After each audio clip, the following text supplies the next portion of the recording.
Jnanam, most pious activity in the history, Ambarishasya, of Maharaj Ambarisha, Bhupate, O King Maharaj Parikshit, Sankirtayan, by chanting, repeating, Anudhyayan, or by meditating upon Bhakta, a devotee, Bhagavataha, of the Supreme Personality of Godhead, Bhavet, one can become. Translation. Anyone who chants this narration or even thinks of this narration about the activities of Maharaj Ambarish certainly becomes a pure devotee of the Lord. Purport. Srila Vishwanath Chakravarti Thakur herein gives a very good example. When one is very eager for more and more money, he is not satisfied even when he is a millionaire or a multimillionaire, but wants to earn more and more money by any means. The same mentality is present in a devotee. The devotee is never satisfied, thinking, this is the limit of my devotional service. The more he engages in the service of the Lord, the more service he wants to give. This is the position of a devotee. Maharaj Ambarish, in his family life, was certainly a pure devotee, completely in every respect, because his mind and all his senses were engaged in devotional service. Savai Mana Krishna Padara Vindayo Vachamsi Vaikunta Gunano Varnane. Maharaj Ambarish was self satisfied because all of his senses were engaged in devotional service. Sarvopadhir Vinirmuktam Tatparatvena Nirmalam Rishikena Rishikesha Sevanam Bhaktir Uchate. Nonetheless, although Maharaj Ambarish had engaged all his senses in devotional service, he left his home and went to the forest to concentrate his mind fully at the lotus feet of Krishna, exactly as a mercantile man, even though in complete wealth, tries to earn more and more. This mentality of getting more and more engaged in devotional service puts one in the most exalted position. Whereas on the karma platform, the mercantile man who wants more and more money becomes increasingly bound and entangled, and the devotee becomes increasingly liberated. Ambarishasya charitam ye shrunvanti mahatmanah muktim prayanti te sarve bhaktya Vishnu prasadatah.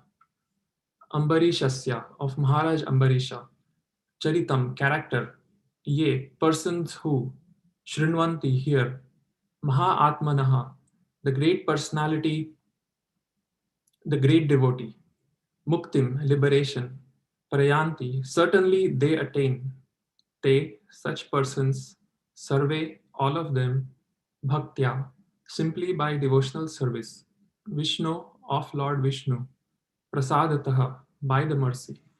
Translation.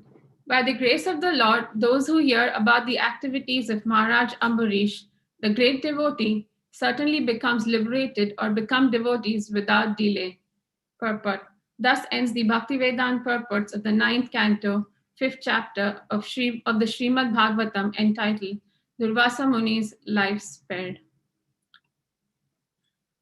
Om Ajnanatimirandhasya Jnananjana Shalakaya Chakshurunmilitam Yena Tasmai Shri Gurave Namaha Shri Chaitanya Manobhishtam Sthapitam Yena Bhutale Swayam Rupa Kadamahyam Tadati Swapadantikam Vandeham Shri Guru Shri Yuta Padakamalam Shri Gurum Vaishnavamsha Shri Rupam Sagrajatam Sahagana Raghunatham Tam Sajivam Sadvaitam Savadutam Parijana Sahitam Krishna Chaitanya Devam Shri Radha Krishna Padam Sahagana Lalita Shri Vishakam Vitamscha He Krishna Karuna Sindhu Dinabandhu Jagatpate Gopesha Gopika Kanta Radha Kanta Namostute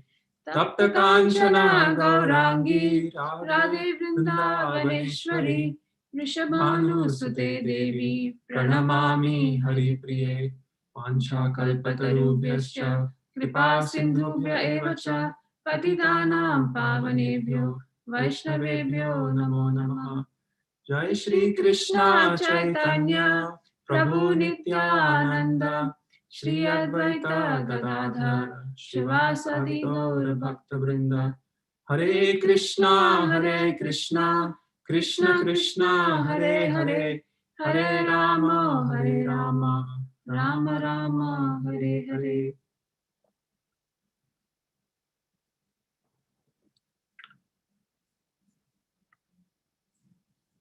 Hare Krishna.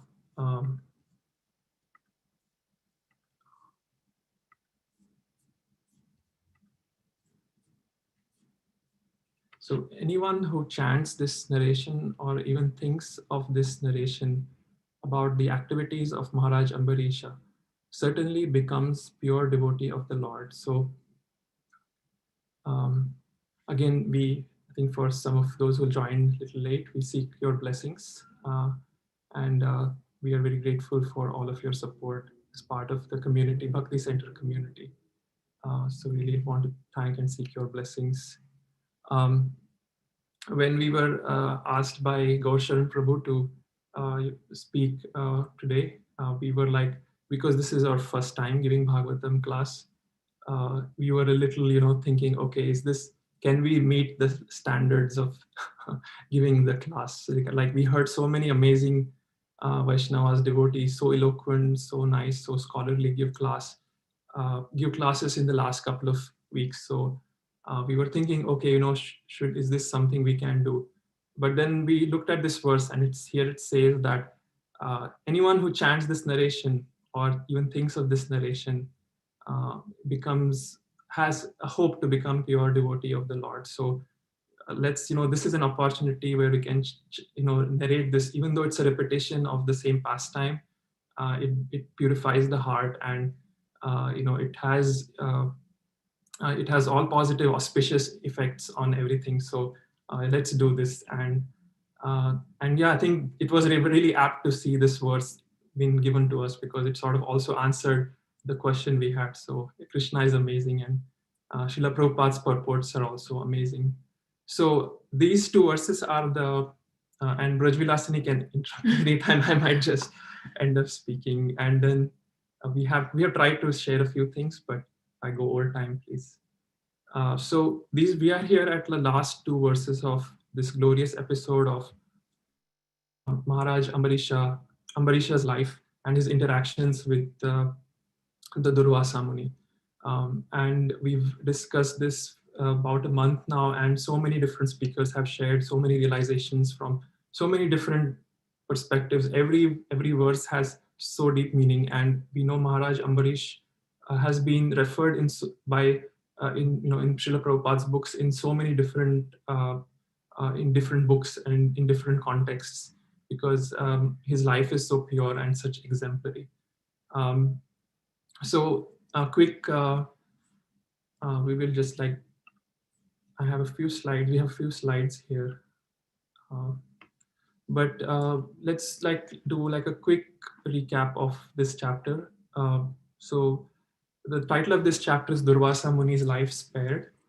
So it starts off with Durvasa Muni falling at the lotus feet of Ambarish Maharaj and begging for his forgiving his offenses, which he had committed before. So essentially, he had actually tried to kill Ambarish Maharaj by creating a demon, a fiery demon that would have destroyed uh, Ambarish Maharaj had it not been for the Sudarshan Chakra to have appeared and in return and then tried to destroy Durvasa Muni instead. So Durvasa Muni travels all across universe, seeking for someone to help him, to save him from the Sudarshan Chakra. And ultimately, he goes to Lord Vishnu's abode, where Lord Vishnu says that it's beyond my control now. The Sudarshan Chakra is it's not up to my control to bring it back. But the only way to save you is to ask for forgiveness from my pure devotee. And there is this one verse which sort of captures what the Lord's feelings for his pure devotees. So the Lord says to Durvasa Muni that Pure devotee is always within the core of my heart, and I'm always in the heart of the pure devotee. My devotees do not know anything else but me, and I do not know anyone else but them. So devotees are so special. The Lord shares such intimate relationship. Even sometimes, even if the devotee may not feel offended, but when someone does an aparadh to a devotee, the Lord does take notice of that, and there are consequences. And the only way to uh, seek pardon is to beg from forgiveness. And we've seen so many speakers. Jai Giridhari Prabhu shared this amazing story of the peach pie with Radhanand Maharaj, and then so many different devotees have shared their realization on Vaishnava Aparadh. Uh, so I think so right now, and then like when he's Ambarish Maharaj does not even take an offense, although, but and in fact he feels bad that such a great Muni had to undergo so much of pain. So he feels compassion and offers wonderful prayers to the Sudarshan Chakra of the Lord. And there's some amazing details about the Sudarshan Chakra, which at least I did not know before, that Sudarshan Chakra is the cause of creation, and it's the same as glance of Vishnu. So he's not different from the Lord. And in the end, the amazing thing is that in spite of all the, you can see at some point there was somebody trying to kill Ambarish Maharaj, but the chapter ends with a wonderful feast where this can only happen when devotees are there. And when somebody does uh, tries to do such a gory thing where tries to kill someone, but then in the end they have a wonderful feast where they all enjoy, and where they all ends up such a nice way. So all glories to the devotees of the Lord. So uh, I think we have some few themes here, and this is borrowed from His Holiness Chandrasekhar Maharaj's class, and he says this episode there are 5 major themes, and we'll just quickly go over. It's mostly repetition, but uh, and if at any point anyone has to share any realization, please do so. Yeah, so we just wanted, since it's the end of the chapter and it's almost the end of the episode of Ambarish Maharaj's pastime. So I was wondering that if we try and analyze Ambarish Maharaj's character, we realize that being a king, he had so much wealth, power, and influence, and probably he was most respected at that time. But all these things were very insignificant to him. It didn't matter to him. For him, he knew that the material world is a place of misery, and all these things are temporary and they do not bring true fulfillment. And he was conscious of that. And you can understand by the way he just renounced everything and went to the forest to meditate. He didn't have any attachment towards these things. Like, for instance, in material world, like Prabhupada gives an example of millionaire wanting more greed. There's never satisfied. If you see the lives of proper big businessmen, it's like, oh, you become a millionaire, then your goal is to have a multi-millionaire, then probably have a big penthouse, or that is also not enough, you want to be a billionaire. So I think it is a never-ending cycle, and what happens is at the end of the time, there is never enough. And on top of that, if you don't have, and there is this theme, then if you don't have enough, you're always depressed. And if you have a lot, then you have always the fear of losing. So in the material world, everyone is living in a basis of constant fear. And you see that Ambarish Maharaj doesn't have that. He's extremely fearless. He had so much, and in a moment he could just give it up, give it all up, and just move in to the forest. And you also understand how devotees are. They are so equanimous, and like Dhira, as Prabhupada describes, like even during the pastime of Durvasa Muni and Ambarish Maharaj, like Ambarish Maharaj, all he did after doing such austerities, all he did was drink water.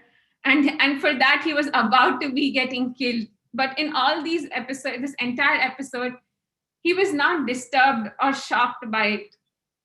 He was just as he would do. And if you see like Durvasa Muni, who had so much strength, he had like so many mystic powers, but he was so offended immediately. And if you see Ambarish Maharaj, he was so shocked. Yeah, I just want to add that, and there is this one verse, it's from the previous chapter, Savai Mana Krishna Padaravindayo. So it's sort of a example, it's an example of how one can perform devotional service by engaging all their senses. And Ambarish Maharaj was a perfect example. He engaged all of his faculties and senses in serving the Lord. And it's quoted in so many different places by Srila Prabhupada, especially in the Bhagavad Gita, where in the Dhyana Yoga, when he's describing a man with a steady intelligence. So somebody who is controlling, who is in full control of his or her senses, and is and his intelligence is situated in the transcendence. So perfect example of how to perform devotional service. And as Braja Vilasini said, the difference between mystic yogis and devotees, that that's also very illuminated from this entire episode, and how devotees have such an intimate relationship with the Lord.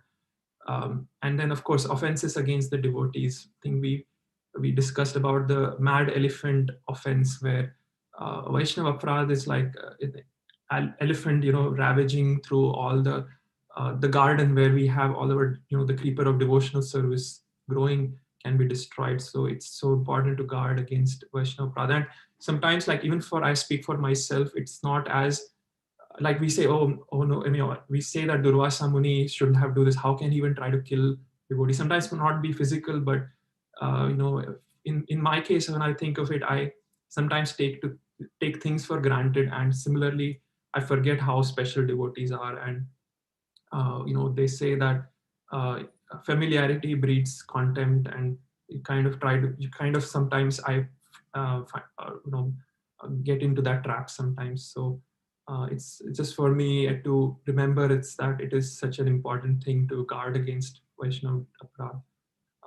And forgiveness of offenses is a quality of a pure devotee. So we know, I forget the Sanskrit, but somebody can, maybe if they know, can type in verse from the fifth canto, where when a devotee is automatically gets decked with all the wonderful qualities of even the demigods. So devotees are very soft-hearted. So we have to guard against them. And material pride is what we saw in case of Durvasa Muni. It stems from the concept of the bodily concept, and it's amazing that an example that even when somebody is such an advanced, where they have mystic powers, they can travel across space and time, and but yet it's hard for them to come out of the bodily concept of life, meaning I am a certain person of certain caste, a certain varnash, some certain ashrama, and somebody else is inferior to me, and I demand respect. So it's hard. So it's the only way to come out of this very strong concept of false ego is through devotional service, which is evident from this whole saga we saw. So I just wanted. Yeah, just by fixing our mind on Krishna, that is the only solution we can see in this. Like Durvasa Muni had so much power.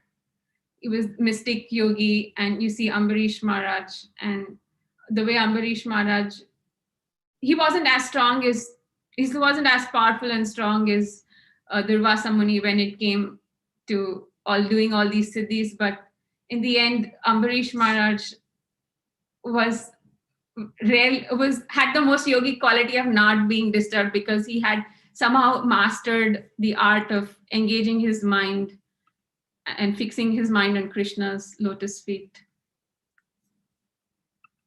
So I was just checking if there are any messages. Yeah, please. An interesting thing to see how the verse is about how we become purified and uplifted by hearing. Mhm. So we're glorifying Ambarish Maharaj. We also want to glorify Krishna and say, how wonderful is Krishna that he's providing this means of purification. And just like you sit in the sunshine and you get a suntan, it happens. You don't know how it works, but it's so powerful. And just by hearing, just by allowing ourselves to take the time to hear what Krishna has provided, Srinvatam Sukhata Krishna Punyashavanikirdek, the Supreme Lord cleanses material desire from the heart of the devotee who relishes his messages. And then there's another verse in that chapter that says, Dharmasminasita Pungsang, that no matter what your occupation, it's useless. No matter what kind of work you're doing, it's useless if it does not provoke an attraction for hearing the messages of Vasudeva, hearing the messages of the Lord. So Krishna is so wonderful. He provides this purification, and it's interesting for us to hear the benefit and to desire and to regularly, Nasta Prayeshwar Bhadishu, to regularly hear from the Shastra, so that everything that is troublesome to the heart will be destroyed. How wonderful is Krishna? Thank you so much for sharing that, Adipurush Prabhu. All glories to Prabhupada. Before we move on, is there anything else? We can move on. So yeah, coming back to, sorry, I'm a little struggling a bit with the Zoom and the screen, so beg forgiveness for that.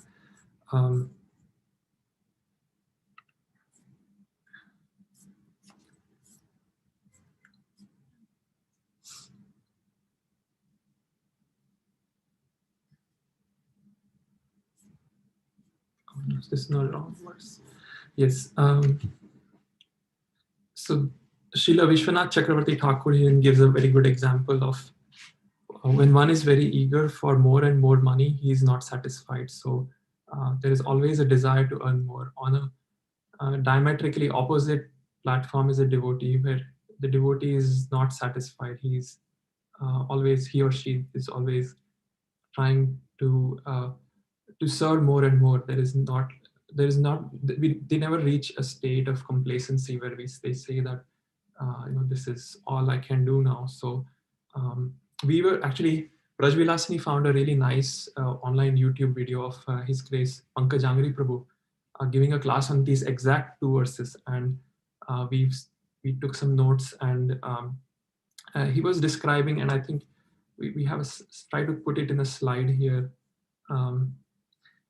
So he was telling about the ever-increasing cycle of spiritual greed. There is when a devotee is on the platform of sadhana bhakti initially, there is we are acting on the level of intelligence, right? There is we don't experience initially the taste that we get from doing the devotional activities. So however, when one reaches the platform of ruchi, or the state of where they derive spiritual pleasure from doing devotional activities, then it's sort of an ever-increasing cycle. So a devotee performs devotional service, and then the Lord, because of the sincere efforts of the devotee, the Lord is pleased. And at some point when the Lord reveals himself to the devotee feels even more affection, because he sees there are some, the Lord he feels is more glorious than he had imagined before. And then the devotee wants to perform even more service, because he now knows Krishna more, and he knows even more how glorious the Lord is. And when he performs more devotional service, the Lord reveals himself even more to the devotee. And so it's sort of like a increasing cycle, like ever increasing. And we've seen this word ever increasing in many of the purports. And initially I thought it was probably like just a way of saying that how great, how wonderful this is. But it's actually ever increasing in the sense that because the glories of Krishna are unlimited, and there is never a point where the devotee feels that he knows everything about the glories of Krishna. So it's always and it's a little hard for us to understand, because we see in this world everything is limited. We see we have very in experience that there is even somebody's glories is limited. Like even think of the most amazing person on the planet, the most respected, they are limited and limit to their glories. You might feel nice when you read their autobiography, but that's about it. But Krishna's glories can never uh, cease. They can never be saturated. They will always keep increasing and increasing. Yeah, there are basically, it's also in this world, I was thinking that we are bound by time, that we have we are not we don't have the experience of eternality, and in the spiritual world it's always eternal. So we are sort of conditioned by those constraints in this world.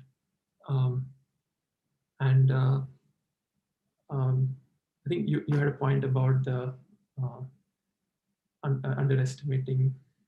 Yeah, so I was just thinking, when we just start off, we have this initial enthusiasm, and then somehow it kind of breaks down. And I always wondered, why is it that we practice, at least for my sake, I can vouch that in despite of practicing Krishna consciousness for so many years, there is no taste, and somehow I feel I lack the spiritual greed. And I always wonder why it is so. So I was thinking about this, and there is, for me, it's like in devotional service, it is always either I'm feeling really good or I'm feeling hopeless at times.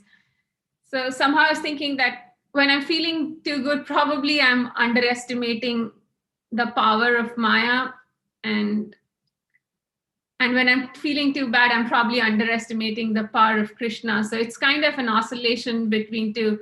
And somehow, if I understand these two things, I can probably understand, maybe there will be a spiritual greed, because I'm not limiting Krishna, because the way I see any other material person, oh, this is what he can give. As Prabhupada says, like if you walk one step towards Krishna, then Krishna would walk 1,000 steps, or his one step may be way different than our one step. So somehow our limited mind and senses cannot actually fathom the ever increasing cycle of spiritual greed, and how we keep underestimating both Maya and Krishna when it comes to growing in devotional service.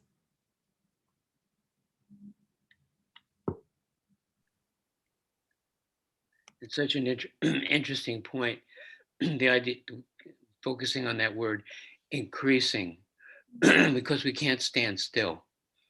If you're swimming upstream, as soon as you start to think, okay, I'm there, then we start to slip backward, because there's a power of all this outside influence to like drag us back or make us become complacent.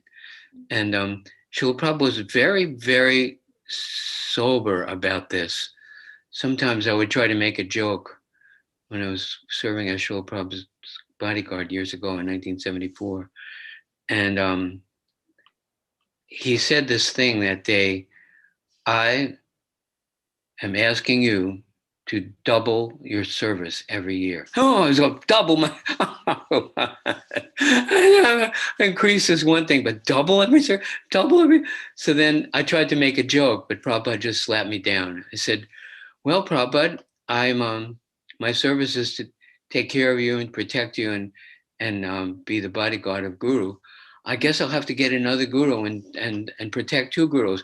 And he immediately, without with any hesitation, he said, "Don't be frivolous about the idea of guru. The idea of having a second spiritual master was ridiculous." And I tried to make him laugh, but we touched on the subject of, guru is guru. He's the master, and don't fiddle around with even the idea of, taking shelter of somebody else. That's preposterous. But I couldn't unring that bell when he said, I want you to do. Even this year, I was just talking to somebody yesterday because, by Krishna's grace, I'm putting in about 15 hours a day, 7 days a week to keep this prasad distribution for the homeless going. It's not possible to increase like 5 more minutes. The only way I can do it is to show someone else. And people are coming forward. It's amazing. And we're, by Krishna's grace, we're able to increase and increase like that, but not by directly doing, but by inspiring others and setting an example. It can be done, but it's scary. Especially, I always think the end of the year, December, January, how am I going to increase again next year? But Krishna is unlimited, and he can use even the most unqualified person to do something on behalf of the Lord Chaitanya's wonderful mission. Well, glories to Prabhupada.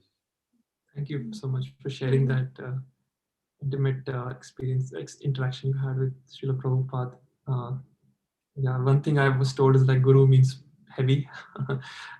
Guru also has this Jupiter planet, so it's the largest planet, and it's sort of, I can also sometimes feel from my spiritual master that but all glories to your service. You've been such an example for all of us to follow. Hopefully someday I can be of service like you, even 2%, 3% of what you're doing. Well, you can always help us. We need help. Call me, 212-473-3558. We'll work you into the act. It's expanding continually. If a tree is alive, there's a new branch, a new leaf, and expanding. If a tree is just made out of plastic, it may look good, but nothing's happening there. It's dead.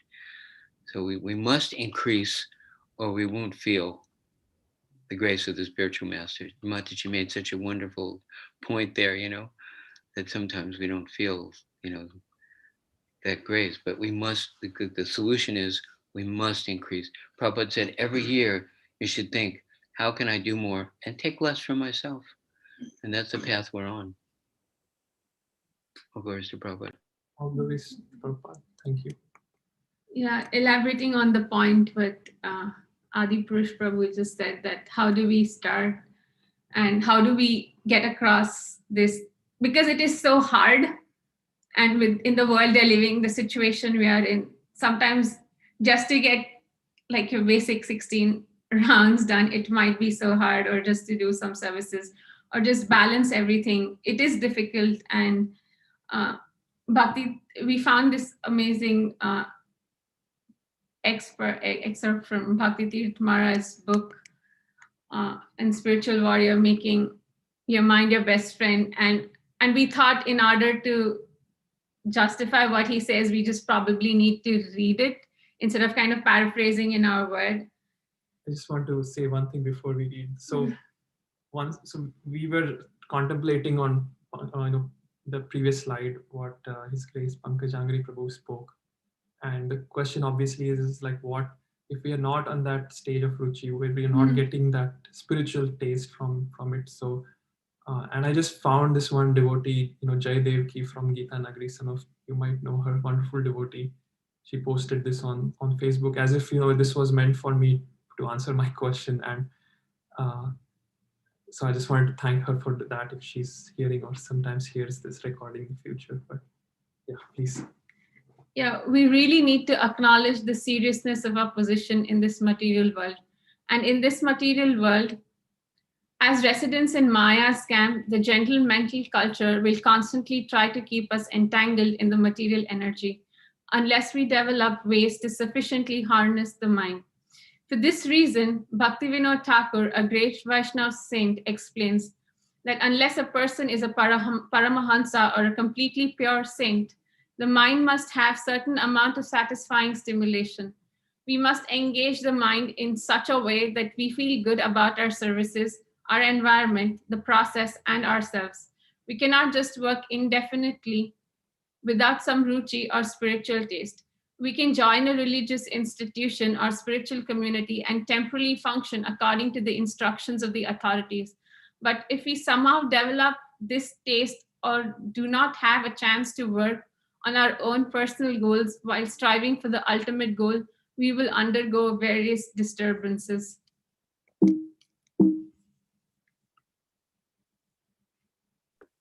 Why did Rupa Goswami, the great Vedic scholar and renunciate, emphasize utsaha or enthusiasm as foremost.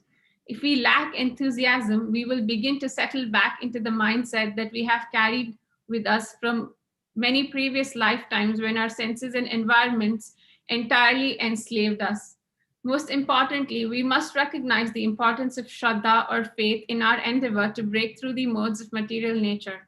This task requires an intense focus that does not just develop perfectly overnight. It does not develop quickly. If it does develop quickly in a person, in some cases, the individual has come into this life with a very high level of adhikara or devotional assets from previous lifetimes.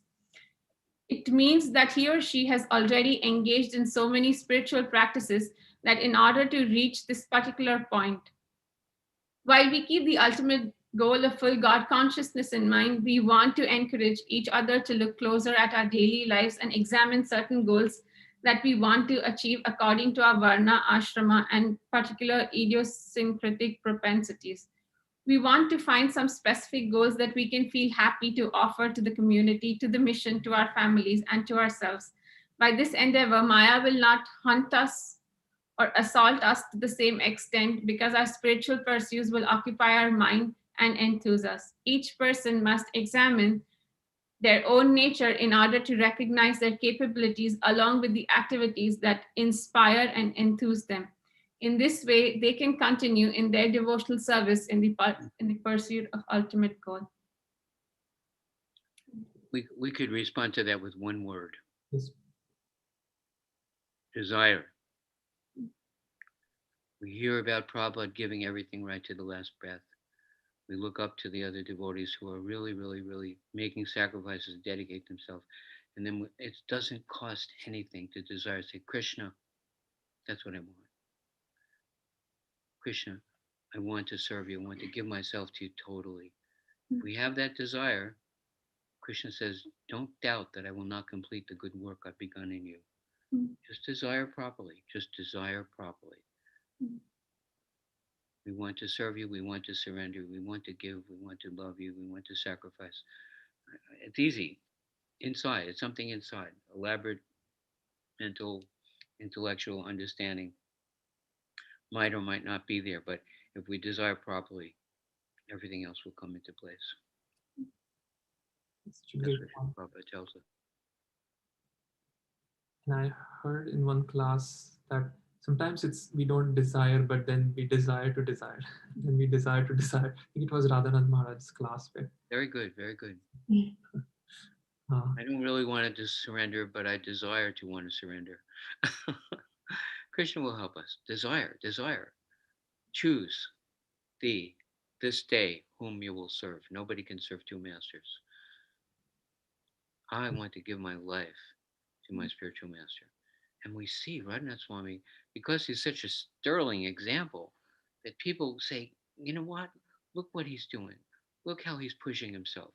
Look how he's satisfied, even though it might be difficult for him. He's satisfied in devotional service.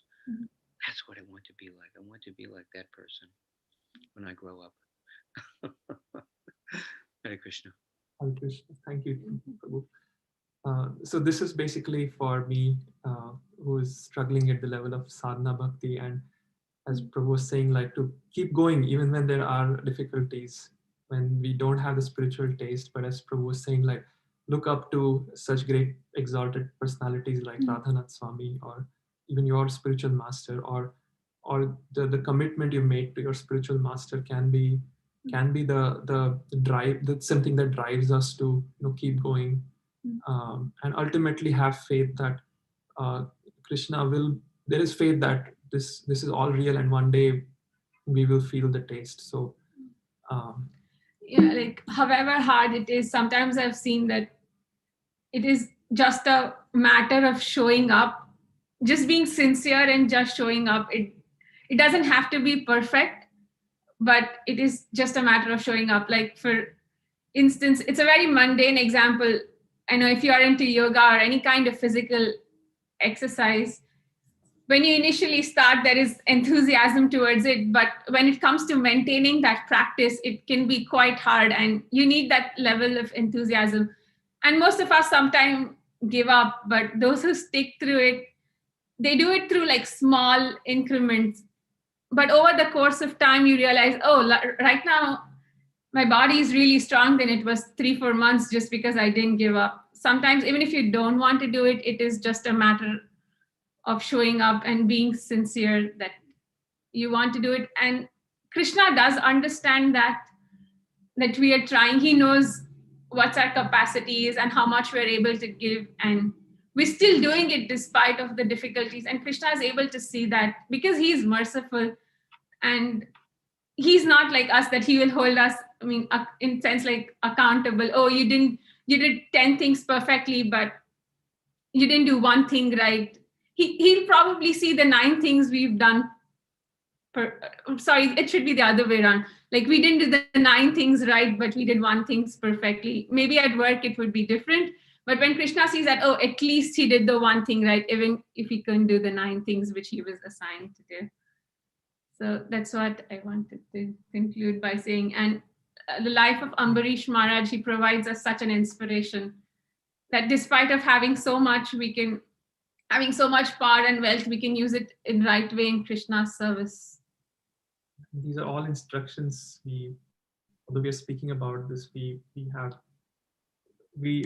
aspire for those standards, and being around all the great Vaishnavas of the Bhakti Center and everyone in New York City, we feel inspired to do this, and we're grateful for that community that we have been provided.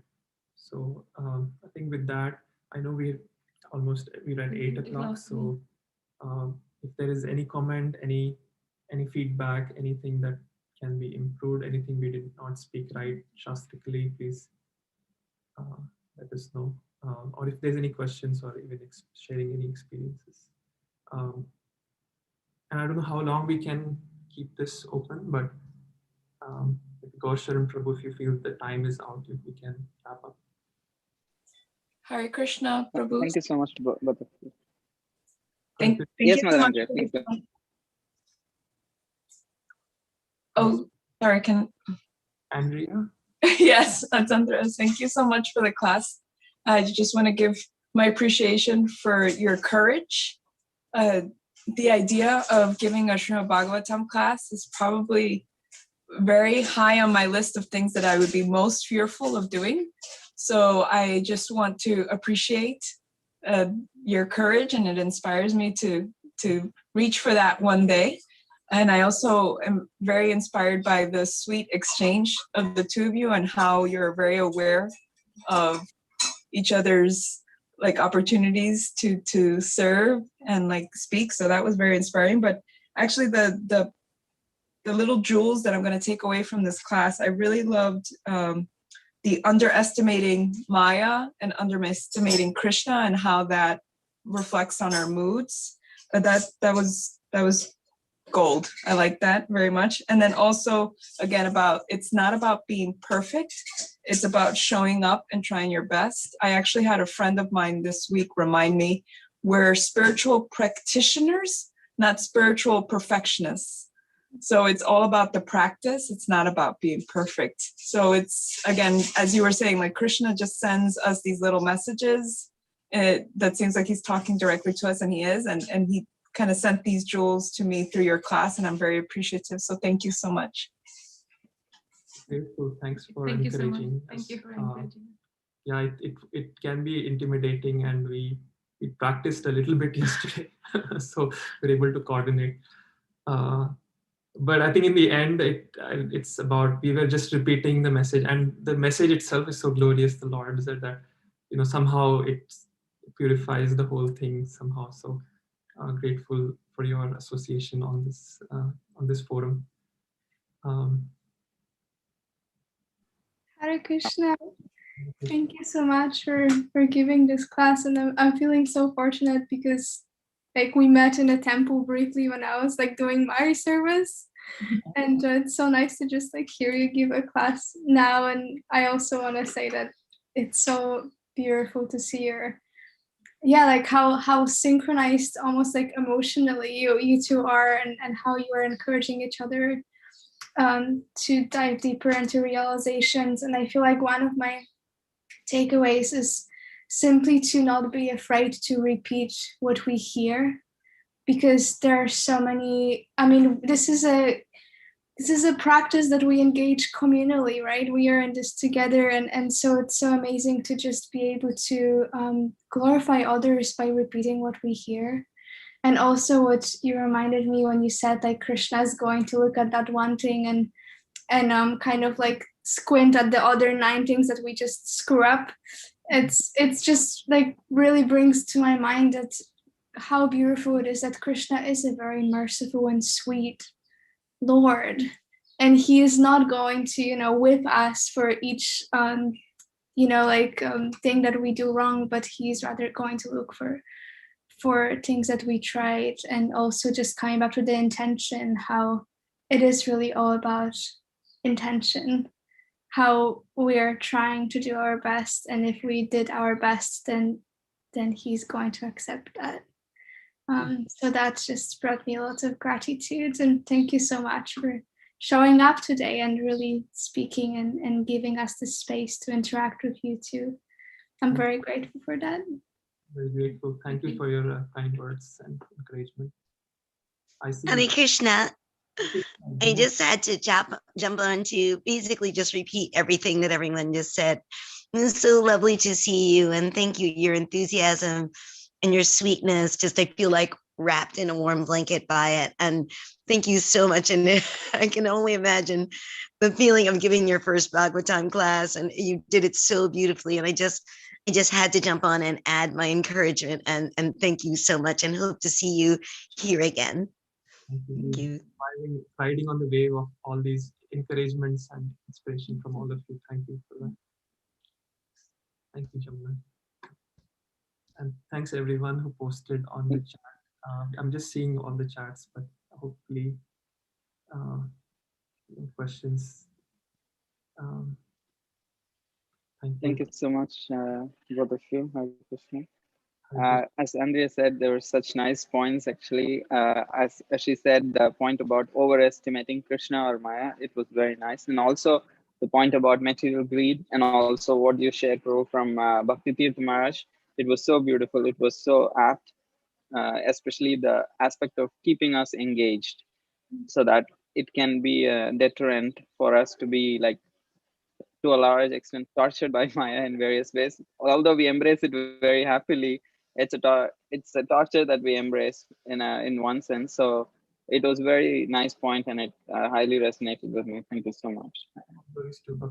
I really appreciate. Hope to see you again in more classes. Thank you. Thanks for this. If anybody else has any questions or comments, please feel free to share now.